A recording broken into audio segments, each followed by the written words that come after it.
So welcome back to the Sodium Haze channel. Today is the 26th of March 2023, and we're going to have a roundup of news stories that caught my eye today. As always, decoding the more egregious sins of the corporate media from a socialist and anti-war perspective. Let's jump in. We are going to start today with somewhere I rarely go, because it gives me a headache and raises my blood pressure. BBC News. Here we are, BBC News. What catches my eye with BBC News? First of all, the story that's doing the rounds of all the outlets today is this one. NATO and Keir, which some would argue are the same thing, condemning dangerous Russian nuclear rhetoric. Let's have a look at this then. NATO has condemned Russia's dangerous and irresponsible rhetoric after Vladimir Putin's decision to station tactical nuclear weapons in Belarus. The organisation is closely monitoring the situation, no doubt it is, and said the move would not lead it to change its own nuclear strategy. The US said it did not believe Russia was preparing to use nuclear weapons. Belarus shares a long border with Ukraine, as well as with NATO members Poland, Lithuania and Latvia. Ukraine has called for an emergency meeting of the UN Security Council to address the potential threat of President Putin's announcement on Saturday. As always, one is invited to look over here but not over there, so one is invited to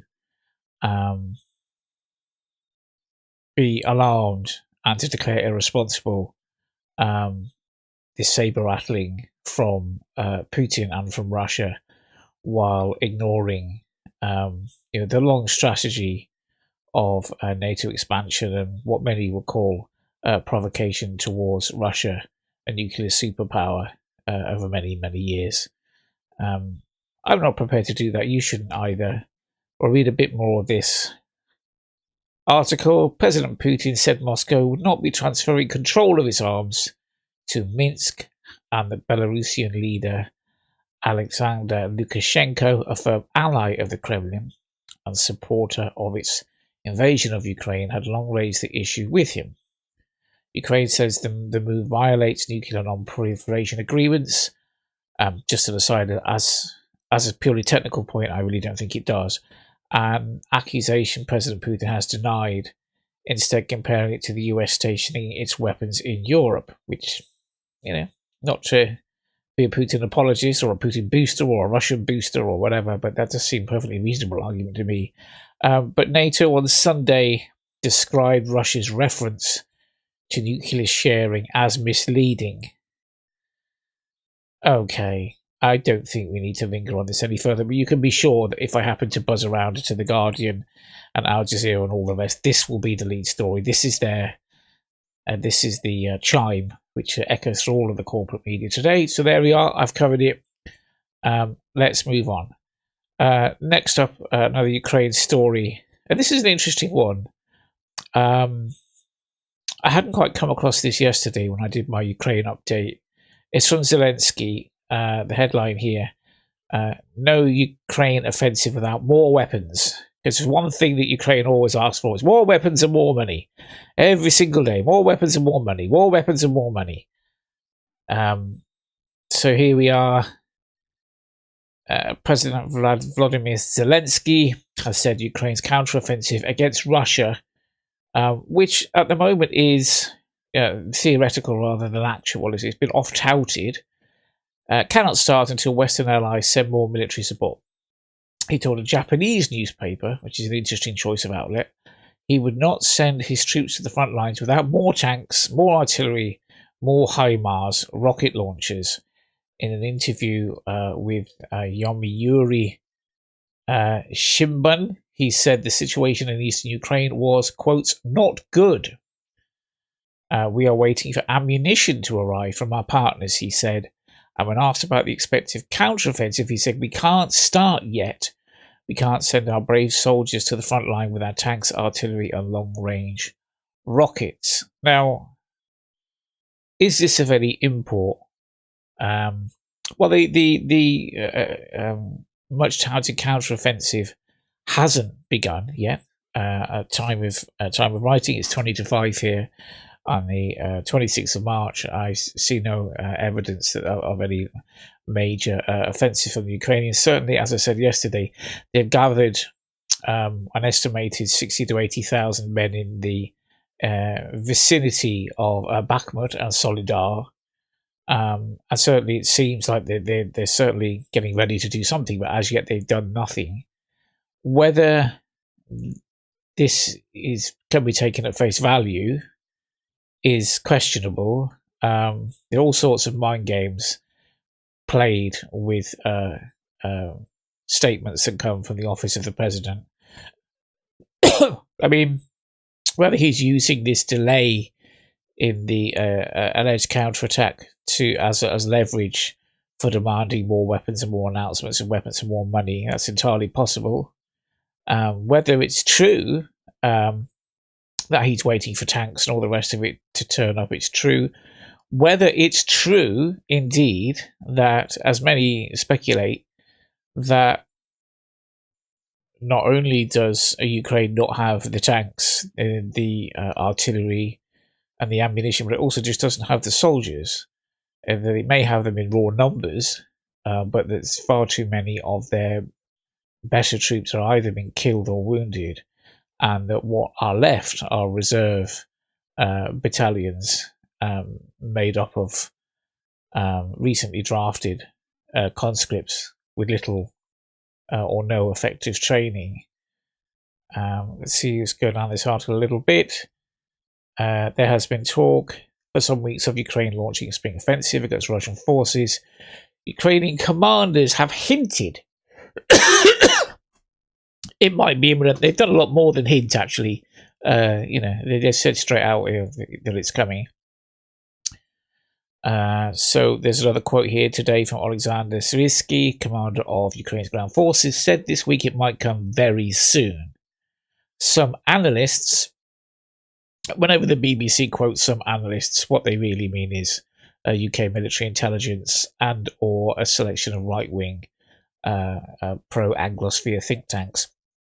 So some analysts, which should almost certainly be British intelligence, say Ukraine's military is talking up the idea of a counterattack to discomfit their Russian counterparts. They want Russian commanders to spread their forces thinly along the front lines, ready for any attack, rather than concentrate them in particular places such as the eastern city of Bakhmut. If that's true, then possibly putting on there, splashing that strategy on the website of BBC News is possibly undermines it. Other analysts, they'd be the same analysts, believe a counter-offensive is possible soon. A US-based think tank, the Institute for the Study of War, well, I mean, that's the one they all quote week in, week out, day in, day out, last week suggested that Russia's own offensive was potentially losing momentum. This was yesterday's buzzword, how their offensive was stalled. Blah, blah, blah. Ukraine is therefore well positioned to regain the initiative. Is it really? And launch counter-offensive in critical sectors of the current front line. That quote really just reads like a White House press briefing, and with good reason, because these think tanks that the BBC feels can be trusted, they will just echo whatever the current position is in Washington.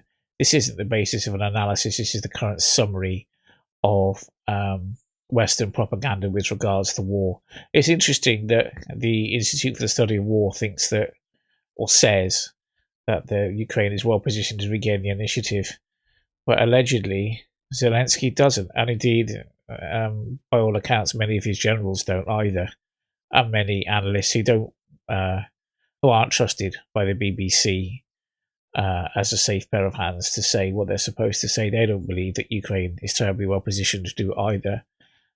In fact, go further and say that to launch an offensive now would be halfway between suicide and murder. So it might be that Zelensky has been perfectly truthful that he's not going to launch the offensive because they don't have the requisite ammunition, weapons, and resources and logistics. And, well, it'll be a first. Okay, let's move on. Last story from BBC News. BBC focuses on the first Trump rally for the 2024 US election. God, guns, and Trump. Thousands turn out for Texas rally. There's a little picture of a makeup of Trump in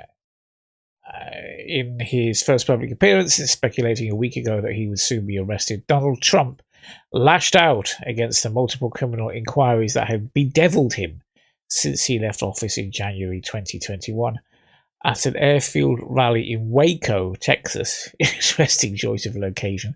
In front of thousands of supporters, the former president called the New York City investigation into hush money payments to adult film star Stormy Daniels an expletive. The District Attorney of New York, under the auspices and direction of the Department of Injustice, that's what he's calling it, in Washington, D.C., is investigating me for something that is not a crime, not a misdemeanor, not an affair, he said, for belittling Miss Daniels' personal appearance. Well, that sounds like, in fairness to the BBC, the Trump we all know and love, using that word cautiously and inaccurately. There's the T-shirts, got guns and Trump. There's Marjorie Taylor Greene as right wing a loop nut as you could ever wish to meet, part of the QAnon nonsense. Yeah, I mean that picture there just seemed to sort of possibly more summarise the hopes and expectations of Trump's fan base, who are all a bit crestfallen at the moment. Could Trump do it? In America, this is going to sound horribly anti-American, but I do think that given that he's already been elected once, I think in the US anything is possible. He's playing a narrative that he is being persecuted by the deep state, and that the last chance for a free America, and that when he gets back in, it will represent the final defeat of all of the horrible left-wing elite that a section of American society loves to rail against. I wouldn't put it past him. And I said that I was one of the few people that said he could win the first time around. So, go figure. Let's bounce on to the Washington Post, which continues, as many outlets do, to focus on the tornado in Mississippi. The article that most caught my eye was this one about Netanyahu. Netanyahu's political touch eludes him as Israel spirals into chaos. They're not referring there to the chaos of their brutal and illegal invasion of Palestine. They're referring to civil chaos of Israeli society, and that choice of focus in and of itself is interesting, for want of a better word. So let's have a look. Jerusalem. A few figures have stood astride the Israeli public arena like Benjamin Netanyahu, the longest-serving prime minister in the country's history. The fact that such a war criminal and such a venal man actually occupies that record is an indictment in and of itself. Over a record 6 terms, the leader, known as Bibi, has honed an image that is more puppet master than politician. So often has he eluded scandal, bounced back from defeat, and outwitted opponents, and more than a few allies. But his government's move to overhaul the judicial system has created a paralysing political crisis, setting off mass protests, sending the currency plummeting, and sparking warnings of civil war from Israel's president. As the upheaval nears its 4th month with no sign of easing, and even spreads into the ranks of Israel's revered military. It's revered military. Revered by whom? The Prime Minister seems unable or unwilling to apply his vaunted touch. I just pull up. Yeah. Just going to. There was another paragraph of this that leapt out at me. I'll just quickly find it for you. I mean, essentially what it says is, I can't quite see it now, is that there are two narratives here. One is that Netanyahu is getting a grip on judges who um, enforce the whims of a democratic leftist elite and undermine democracy. The other is that Netanyahu is taking steps to undermine the autonomy of the judiciary en route to autonomy. I'll leave it to you to think which of those two things Bibi is up to. My strong hunch is the latter. So we'll leave that there. Netanyahu's troubles, and there's a demonstration there in Israel against Bibi's judicial reforms. Good to see Israelis hitting the streets on the side of righteousness, isn't it, ladies and gentlemen? And yes, there is deep sarcasm in that statement. Let's go on to the Independent. Oh, okay, that's crashed. Let's get the Independent back. There we go. The story that leapt out at me here was this one concerning Nowhere Man, Starmer. Middle class voters coming back to Tories, says polling guru. Okay, so here's the story. British middle class voters are beginning to return to the Conservatives because they like Rishi Sunak, according to a top polling guru. Labour has become overconfident in recent months, said elections expert Lord Hayward, describing the large poll leads enjoyed by Sir Keir Starmer's party as overestimated. The influential Conservative peer said Rishi is seriously outrating the Tory party. It has the potential, as long as Rishi doesn't screw it up, for Rishi to drag the party up to his level. Lord Hayward said there were straws in the wind from national polls and local by-election results of a Sunak-inspired revival in Tory fortunes, which could see the party cling on to blue wall territory in the south of England.